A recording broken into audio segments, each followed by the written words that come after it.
ಗೆಳೆಯರೇ ನಮಸ್ಕಾರ. ಎಥಿಕ್ಸ್ಗೆ ಸಂಬಂಧಪಟ್ಟ ಹಾಗೆ ನಾವು ಈಗ ಡಿಸ್ಕಷನ್ ಮಾಡೋಣ GS4 ಎಥಿಕ್ಸು.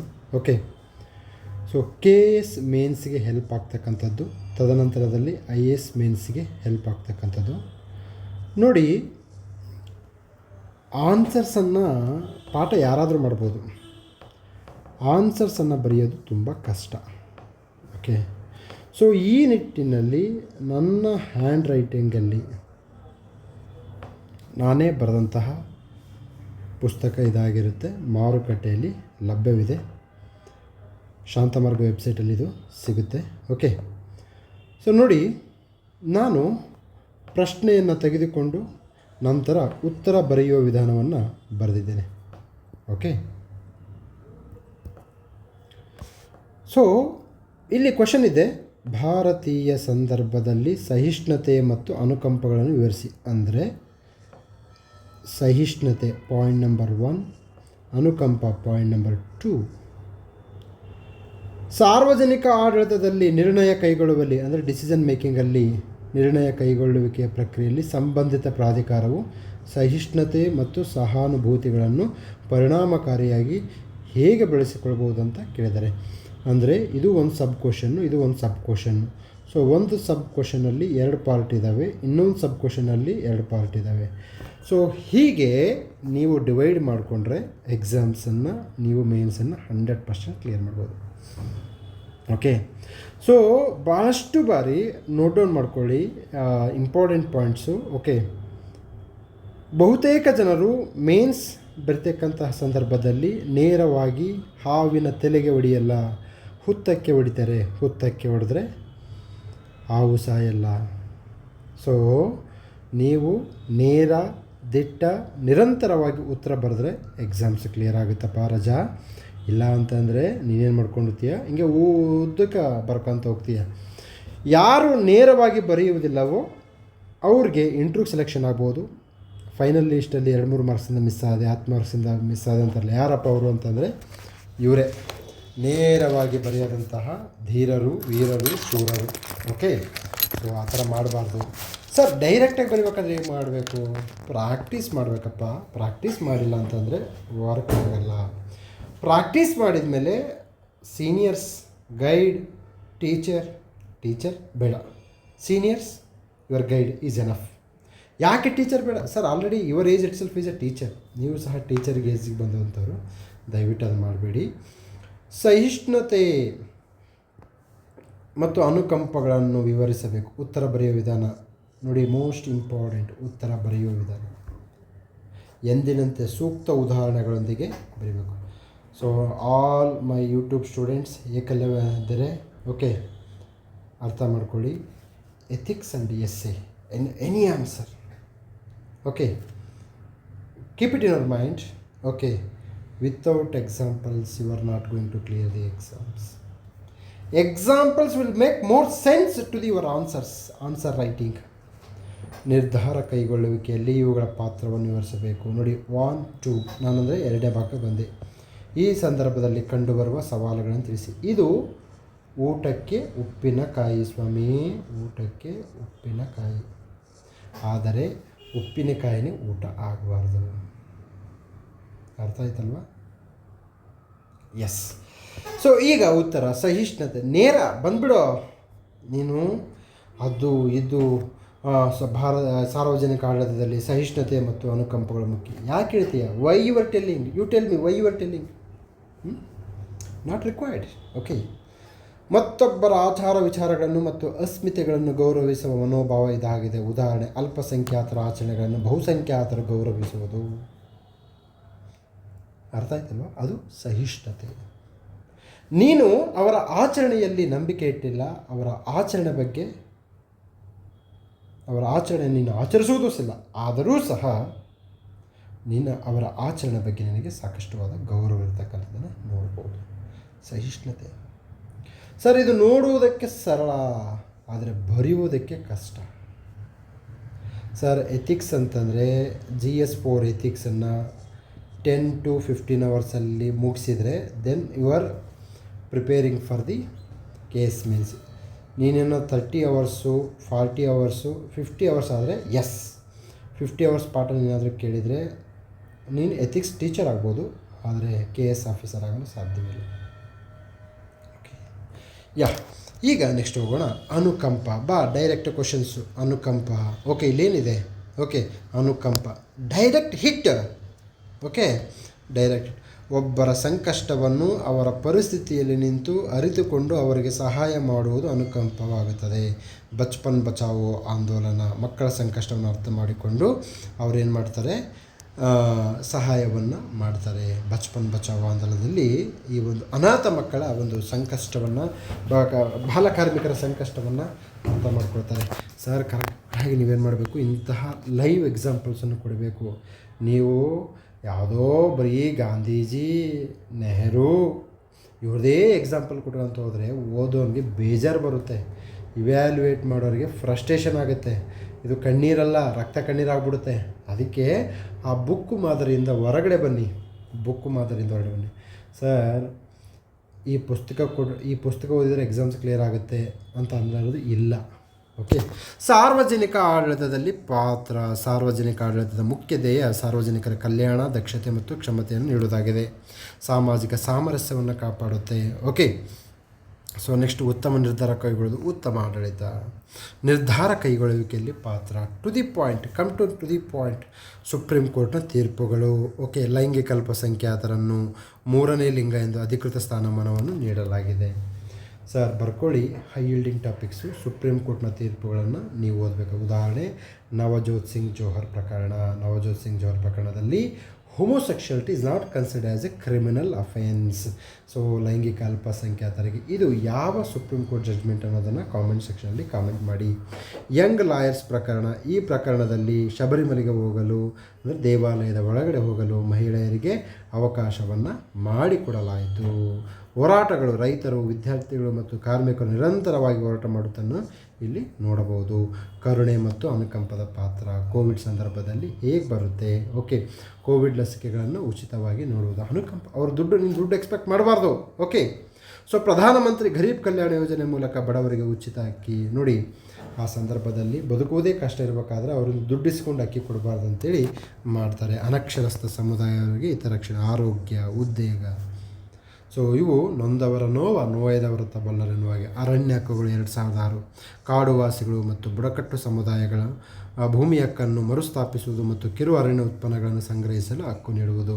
ಸೊ ಸಾರ್ವಜನಿಕ ಆಡಳಿತದಲ್ಲಿ ಈ ಒಂದು ನಮ್ಮ ಕಾಡಿನ ಜನರು ಅವರು ಭಕ್ಷಕರಲ್ಲ, ಅವರು ರಕ್ಷಕರು ಅಂತೇಳಿ ಅರ್ಥ ಮಾಡಿಕೊಂಡಾಗ ಅವ್ರಿಗೆ ಸಹಾಯ ಮಾಡಲು ಸಹಾಯ ಆಯಿತು. ಅರಣ್ಯ ಹಕ್ಕುಗಳು. ಸರ್ ಇಂತಹ ಕಾನೂನುಗಳನ್ನು, ಇಂತಹ ಕಾಯ್ದೆಗಳನ್ನು, ಇಂತಹ ಹಕ್ಕುಗಳನ್ನು ಎಕ್ಸಾಂಪಲ್ಸ್ ಕೊಟ್ಟಾಗ ಹೆಲ್ಪ್ ಆಗುತ್ತೆ. ಸಮತೆ ಮತ್ತು ಸಮಾನತೆ. ಬಹುತ್ವ ಮತ್ತು ಅಂತರ್ಗತ ಅಭಿವೃದ್ಧಿಯನ್ನು ಸಾಧಿಸಲು. ಸರ್ ಅಂತರ್ಗತ ಅಭಿವೃದ್ಧಿ, ಇನ್ಕ್ಲೂಸಿವ್ ಗ್ರೋತ್. ನೀವು ಕೆಲವೊಂದು ಬಜ್ವರ್ಡ್ಸ್ ನೆನಪಿಡಬೇಕು. ಸರ್ವೋದಯ, ಅಂತ್ಯೋದಯ, ಗ್ರಾಮೋದಯ, ನವಭಾರತ, ವಿಕಸಿತ ಭಾರತ, ನಾರಿ ಶಕ್ತಿ, ಆತ್ಮನಿರ್ಭರ ಭಾರತ, ಬಹುಜನ ಹಿತಾಯ, ಬಹುಜನ ಸುಖಾಯ, ಸರ್ವಜನ ಸುಖಿನೋ ಭವಂತು. ಇಂಥ ವೇದಿಕ್ ಕೋರ್ಸ್ನ ಕಂಠಪಟ ಹಾಕಿರಬೇಕು. ಇಂತಹ ಸರ್ವರಿಗೂ ಸಮಬಾಳು, ಸರ್ವರಿಗೂ ಸಮಫಲ. ಎಲ್ಲೆಲ್ಲಿ ಅವಶ್ಯಕತೆ ಬರುತ್ತೆ ಅಂತಲ್ಲೆಲ್ಲ you have to drop it. Kannada medium ಅವ್ರಿಗೆ ಎಥಿಕ್ಸ್ ಅಂತಂದರೆ ಅದೊಂದು ರೀತಿಯ ರಸಬಾಳೆಹಣ್ಣಾಗೆ, ನಂಜನಗೂಡಿನ ರಸಬಾಳೆ ಇದ್ದ ಹಾಗೆ ಇರಬೇಕು, ಹೊಡಿತಾ ಇರಬೇಕು. ಓಕೆ, ಸೊ ಈ ಥರ ಅಂತರ್ಗತ ಅಭಿವೃದ್ಧಿ. Sir you have to use technical words, you have to use more weightage ವರ್ಡ್ಸ್ನ ಯೂಸ್ ಮಾಡಬೇಕು. ಓಕೆ, ಕರುಣೆ ಮತ್ತು ಸಹಿಷ್ಣುತೆ ಬೇಕಿದೆ. ಈ ನಿಟ್ಟಿನಲ್ಲಿ ನೈತಿಕ ತರಬೇತಿ ಇಂದಿನ ಅವಶ್ಯಕತೆಯಾಗಿದೆ. Okay, that's all. ನೆಕ್ಸ್ಟ್ ಬರುತ್ತೆ ಭಾವನಾತ್ಮಕ ಬೌದ್ಧಿಕತೆ ಎಂದರೇನು, ಅದರ ಪ್ರಧಾನ ಘಟಕಗಳು ವಿವರಿಸಿ. 20 ಮಾರ್ಕ್ಸ್. ನೇರ ಪ್ರಶ್ನೆಗೆ ನೇರ ಉತ್ತರ. KS ಅಲ್ಲಿ ತುಂಬ ಚೇಂಜ್ ಆಗಲ್ಲ. ಭಾವನಾತ್ಮಕ ಬೌದ್ಧಿಕತೆ ಎಂದರೇನು, ಅದರ ಪ್ರಧಾನ ಘಟಕಗಳು ವಿವರಿಸಿ ಅಂತ ಕೇಳ್ತಾ ಇದ್ದಾರೆ. ಉತ್ತರ ಬರೆಯುವ ವಿಧಾನ. ಭಾವನಾತ್ಮಕ ಬುದ್ಧಿವಂತಿಕೆ ಎಂದರೇನು ಎನ್ನುವುದನ್ನು ತಿಳಿಸಿ, ಅದರ ಘಟಕಗಳನ್ನು ಸೂಕ್ತ ಉದಾಹರಣೆ. ನಾನು ಪದೇ ಹೇಳ್ತಾ ಇದ್ದೀನಿ, ಸೂಕ್ತ ಉದಾಹರಣೆ ಇಂದಿನ ಅವಶ್ಯಕತೆ. ಸೂಕ್ತ ಉದಾಹರಣೆ. EQ versus IQ. Sir English ಬಳಸ್ಬೋದಾ? Emotional quotient versus intelligent quotient. Sir ಬಳಸ್ಬೋದು. ಸರ್ ಎಷ್ಟು ಬಳಸಬೇಕು? ಸಂದರ್ಭೋಚಿತವಾಗಿ ಅವಶ್ಯಕತೆಗೆ ತಕ್ಕವಾಗಿ ಕನ್ನಡಕ್ಕೆ ಧಕ್ಕೆ ಬರೋದ ಹಾಗೆ ಬಳಸಿ. ಸೊ ಅದು ನಿಮ್ಮ ಕಾಮನ್ ಸೆನ್ಸಿಗೆ ಬಿಟ್ಟಿದ್ದು ಸರ್. ಅದು ನೀವು UPSC KS mains UPSC mains ಲೆವೆಲಿಗೆ ಬಂದವರಿಗೆ ಎಷ್ಟು ಇಂಗ್ಲೀಷ್ ಬಳಸಬೇಕು ಎಷ್ಟು ಬಳಸಬಾರ್ದು ಅನ್ನೋದು ನಿಮಗೆ ಆ ಪರಿಕಲ್ಪನೆ ನಿಮಗೆ ಗೊತ್ತಿಲ್ಲ ಅಂದರೆ ಫಸ್ಟ್ ಆಫ್ ಆಲ್ ನೀವು ಮೇನ್ಸಿಗೆ ಕ್ವಾಲಿಫೈ ಆಗಲ್ಲ. ಓಕೆ, ಸೊ ಈಗ ಉತ್ತರವನ್ನು ಕಂಡುಕೊಳ್ಳೋಣ. ವ್ಯಕ್ತಿ ತನ್ನ ಭಾವನೆಗಳನ್ನು ಅರಿತುಕೊಂಡು ನಿಯಂತ್ರಣ ಮಾಡಿ ಇತರರ ಭಾವನೆಗಳನ್ನು ಅರ್ಥ ಮಾಡಿಕೊಳ್ಳುವ ಪ್ರಕ್ರಿಯೆ ಭಾವನಾತ್ಮಕ ಬುದ್ಧಿವಂತಿಕೆ ಆಗಿದೆ. ಈ ಸಿದ್ಧಾಂತವನ್ನು ಡೇವಿಡ್ ಗೋಲ್ಮನ್ ಅವರು ಪ್ರತಿಪಾದಿಸಿದರು. ನೋಡಿ, ಡೇವಿಡ್ ಗೋಲ್ಮನ್ ಅವರು ಪ್ರತಿಪಾದಿಸ್ತವ್ರೆ, ಅರ್ಥ ಮಾಡ್ಕೊಳ್ಳಿ. ಓಕೆ, ತದನಂತರದಲ್ಲಿ ನಮಗೆ ಆಡಳಿತದಲ್ಲಿ ಅಧಿಕಾರಿಗಳು ತಮ್ಮ ಸಿಬ್ಬಂದಿ ಮತ್ತು ಮೇಲಿನ ಅಧಿಕಾರಿಗಳ ಮನಸ್ಥಿತಿಯನ್ನು ತಿಳಿದುಕೊಂಡಾಗ ಮಾತ್ರ ಸಂವಹನ ಮತ್ತು ಗುರಿಗಳನ್ನು ಈಡೇರಿಸಲು ಸಾಧ್ಯ. ಆಡಳಿತದಲ್ಲಿ ಯಾರಿಗೆ ಯಾವ ವರ್ಕ್ ಕೊಟ್ಟರೆ ದೇ ಕ್ಯಾನ್ ಅಚೀವ್ ಅನ್ನೋದು ಗೊತ್ತಿರಬೇಕು. ಟೀಮ್ ಮಾಡೋರಿಗೆ ಇದು ಕೊಡಬೇಕು. ಓಕೆ, ಕೆಲವೊಬ್ಬರು ಡಿಸಿಷನ್ ಮೇಕಿಂಗಲ್ಲಿ ಫಾಸ್ಟ್ ಇರ್ತಾರೆ, ಕೆಲವೊಬ್ಬರು ಡ್ರಾಫ್ಟಿಂಗಲ್ಲಿ ಫಾಸ್ಟ್ ಇರ್ತಾರೆ, ಕೆಲವೊಬ್ಬರು ಕೋಆರ್ಡಿನೇಷನಲ್ಲಿ ಇರುತ್ತೆ. ಸೊ ಯಾರ್ಯಾರಿಗೆ ಏನೇನು ಕೊಡಬೇಕಂತ ಯಾವಾಗ ಗೊತ್ತಾಗುತ್ತೆ ಅಂದರೆ ಅವ್ರಿಗೆ ಆ ಒಂದು ಅಧಿಕಾರಿಗೆ ಭಾವನಾತ್ಮಕ ಬುದ್ಧಿಶಕ್ತಿ ಇದ್ದಾಗ ಮಾತ್ರ ಗೊತ್ತಾಗುತ್ತೆ. ಇದರ ಘಟಕಗಳು ನೇರವಾಗಿ ಸೊ ನೋಡಿ, ಡಯಾಗ್ರಾಮ್ಸ್ 100% ಬೇಕಾಗುತ್ತೆ diagrams. Okay, so diagrams is very much necessary for your mains answer writing. ಪರಾನುಭೂತಿ, ಅಭಿಪ್ರೇರಣೆ, ಸ್ವಯಂ ಅರಿವು, ಸ್ವಯಂ ನಿಯಂತ್ರಣ, ಸಾಮಾಜಿಕ ಕೌಶಲ್ಯ. ಎನಫ್. ಓಕೆ, ತದನಂತರದಲ್ಲಿ ಅಭಿಪ್ರೇರಣೆ. ಗುರಿಯನ್ನು ಸಾಧಿಸುವಲ್ಲಿ ಕಂಡುಬರುವ ನಿರುತ್ಸಾಹವನ್ನು ಹೊಡೆದೋಡಿಸಿ ವ್ಯಕ್ತಿಗಳಲ್ಲಿ ಸ್ಫೂರ್ತಿಯನ್ನು ತುಂಬಿ ಅಂದುಕೊಂಡ ಕೆಲಸವನ್ನು ಈಡೇರುವಂತೆ ಮಾಡೋದು. ಸೊ ಮೋಟಿವೇಶನ್ ಇದು ಮೋಟಿವೇಶನ್. ಭಾರತ ಹಸಿವಿನಿಂದ ಬಳಲುತ್ತಿದ್ದ ಸಂದರ್ಭದಲ್ಲಿ ಹಸಿರು ಕ್ರಾಂತಿಯ ಮೂಲಕ ರೈತರಿಗೆ ಪ್ರೇರಣೆ ನೀಡುವುದು. ರೈತರಿಗೆ ಸ್ಫೂರ್ತಿಯನ್ನು, ನೀವು ಫರ್ಟಿಲೈಸರ್ ಜಾಸ್ತಿ ಯೂಸ್ ಮಾಡಿ, ನೀರಾವರಿ ಬೆಳೆಸಿ, ಹೈ ಈಲ್ಡಿಂಗ್ ವೆರೈಟಿ ಬೀಜಗಳನ್ನು ಬೆಳೆಸಿ ನಾವೇನು ಮಾಡೋಣ, ಈ ಒಂದು ಭಾರತದ ಹಸಿವನ್ನು ಹೊಡೆಸೋಣ. ಸೊ ಬೆಗ್ಗಿಂಗ್ ಅಂದರೆ ನಾವು ಅನ್ನಕ್ಕಾಗಿ ಅಂದರೆ ಆಹಾರ ಧನಕ್ಕಾಗಿ ಬೆಗ್ಗಿಂಗ್ ಬೌಲಿಂದ ನಾವು ಎಕ್ಸ್ಪೋರ್ಟಿಂಗ್ ಲೆವೆಲ್ಗೆ ಬಂದ್ವಿ. ಇದು ಅಭಿಪ್ರೇರಣೆ. ವಿಜ್ಞಾನಿಗಳಲ್ಲಿ, ರೈತರಲ್ಲಿ ನಾವು ಮೋಟಿವೇಶನನ್ನು ಮಾಡಿದ್ವಿ. ಎಕ್ಸಾಂಪಲ್ಸ್ ಆಗಲಾರ್ದಂಗೆ ಇನ್ನು ಏನೇ ಬರೀ ಕತೆ ಕವನ ಆಗುತ್ತೆ ಹೊರತು ಅದು ಆನ್ಸರ್ಸ್ ಆಗಲ್ಲ. Answers is nothing but examples. Okay, ಈ ಅಭಿಪ್ರೇರಣೆಯಲ್ಲಿ ವ್ಯಕ್ತಿಗಳು ಸಂದೇಶ ನೀಡುವವರು ಮತ್ತು ಪಡೆಯುವವರು ಸ್ಪಷ್ಟವಾದ ಉದ್ದೇಶ ಹೊಂದಿರಬೇಕು ಮತ್ತು ಗೊಂದಲಗಳಿರಬಾರದು. ಅಂದರೆ ಮೋಟಿವೇಶನ್ ಮಾಡೋರಿಗೆ, ಮೋಟಿವೇಶನ್ ತಗೊಳ್ಳೋರಿಗೆ ಇಬ್ಬರಿಗೂ ಸ್ಪಷ್ಟವಾದ ಉದ್ದೇಶ ಇರಬೇಕು. ಮೋಟಿವೇಶನ್ ಮಾಡೋರಿಗೆ ಕೇಸ್ ಪಾಸ್ ಮಾಡಿಸ್ಬೇಕು ಅನ್ನೋದಿರಬೇಕು, ಮೋಟಿವೇಶನ್ ಪಡೆಯೋರಿಗೆ ಕೇಸ್ ಪಾಸ್ ಮಾಡಲೇಬೇಕನ್ನೋ ಹಂಬಲ ಇರಬೇಕು. ಆವಾಗ ಏನಾಗುತ್ತೆ, ಕ್ಲಾರಿಟಿ ಸಿಗುತ್ತೆ. ನಾನು ಬ್ಯಾಂಕಿಂಗ್ ಎಕ್ಸಾಮ್ಸ್ ಪ್ರಿಪೇರ್ ಆಗ್ತಾನವ್ರಿಗೆ ನಾನು ಕೇಸ್ ಕ್ಲಾಸ್ ಮಾಡಿದರೆ then there is no meaning for them. Okay, yes, ಮುಂದೆ ಹೋಗೋಣ. ಸ್ವಯಂ ಅರಿವು. ತನ್ನನ್ನು ತಾನು ಅರಿತವನು ಕೂಡಲ ಸಿಂಗನ ಪ್ರಿಯ ಎಂದು ಬಸವಣ್ಣನವರು ಹೇಳಿದ್ದಾರೆ. ನೋಡಿ, ಬಸವಣ್ಣವರ ವಚನಗಳನ್ನು ಅಲ್ಲೆಲ್ಲ ಆಗ್ತಾ ಇರಬೇಕು. ತನ್ನನ್ನು ತಾನು ಅರಿತವನು ಕೂಡಲ ಸಂಗಮನಿಗೆ ಪ್ರಿಯವಾಗಿರ್ತಾನಂತೆ. ಆದ್ದರಿಂದ ಯಾರಿಗೆ ತಮ್ಮ ಬಗ್ಗೆ ಹೆಚ್ಚು ಅರಿವಿರುತ್ತದೆಯೋ ಅಂತಹ ವ್ಯಕ್ತಿ ಸಮಚಿತ್ತತೆ ಮತ್ತು ದೃಢವಾದ ಮನಸ್ಸನ್ನು ಹೊಂದಿರುತ್ತಾನೆ.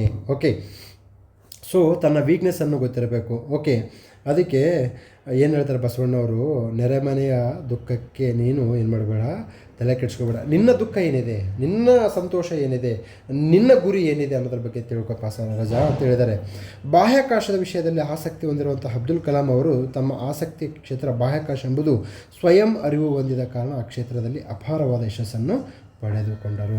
ಸೊ ನಮಗೆ ಗೊತ್ತಿರಬೇಕು ಯಾವುದರಲ್ಲಿ ನಮಗೆ ಒಂದು ಹೆಚ್ಚು ಆಸಕ್ತಿ ಇದೆ ಅನ್ನೋದು ನಮಗೆ ಗೊತ್ತಿದ್ದಾಗ, ನಮ್ಮ ಬಗ್ಗೆ ನಮಗೆ ಗೊತ್ತಿದ್ದಾಗ we can make a good work. Okay, ತದನಂತರದಲ್ಲಿ ಸ್ವಯಂ ನಿಯಂತ್ರಣ. ವ್ಯಕ್ತಿ ತನ್ನ ಭಾವನೆಗಳನ್ನು ನಿಯಂತ್ರಣದಲ್ಲಿಟ್ಟುಕೊಳ್ಳುವುದು. ಈ ಮೂಲಕ ಭಾವನೆಗಳನ್ನು ಸಿಡಿಯದಂತೆ ನೋಡಿಕೊಂಡು ಅದನ್ನು ನಿಯಂತ್ರಣದಲ್ಲಿಟ್ಟುಕೊಂಡು ಶಾಂತಚಿತ್ತದಿಂದ ವರ್ತಿಸಿ ವೈಚಾರಿಕ ನಿರ್ಧಾರವನ್ನು ಕೈಗೊಳ್ಳುವುದು. ಶಿಕ್ಷಕರು ಮಕ್ಕಳ ಪೋಷಕರಿಂದ ಋಣಾತ್ಮಕ ಅಭಿಪ್ರಾಯಗಳನ್ನು ಪಡೆದಾಗ, ಓಕೆ, ಸೊ ಆ ಅಭಿಪ್ರಾಯಗಳಿಗೆ ಸಿಡಿದೇಳುವ ಬದಲು ಬಂದ ಅಭಿಪ್ರಾಯಗಳಿಗೆ ತಾರ್ಕಿಕವಾದ ಬದಲಾವಣೆಯನ್ನು ತಂದುಕೊಳ್ಳುವುದಾಗಿದೆ. ಈಗ ಉದಾಹರಣೆ, ಮಕ್ಕಳು ತಮ್ಮ ತಂದೆಯವರಿಗೆ, ಮಕ್ಕಳಿನ ತಂದೆಯವರಿಗೆಲ್ಲ ಗೊತ್ತಿರುತ್ತೆ. ಸೊ ತಮ್ಮ ಮಕ್ಕಳು ಟಿ ವಿ ನೋಡ್ತಾರೆ, ಮೊಬೈಲ್ ನೋಡ್ತಾರೆ, ಚಿಪ್ಸ್ ತಿಂತಾರೆ, ಚಾಕ್ಲೇಟ್ ತಿಂತಾರೆ.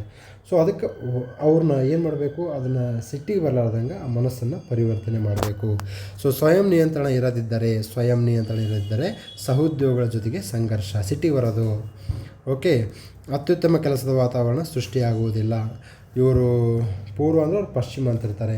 ಉದ್ಯೋಗಿಯ ದಕ್ಷತೆ ಕಡಿಮೆಯಾಗುತ್ತದೆ. ತದನಂತರದಲ್ಲಿ ಸಾಮಾಜಿಕ ಕೌಶಲ್ಯ. So human being is A product of environment. ಸಾಮಾಜಿಕ ಅತ್ಯುತ್ತಮ ಸಂವಹನ ಸಂಘರ್ಷ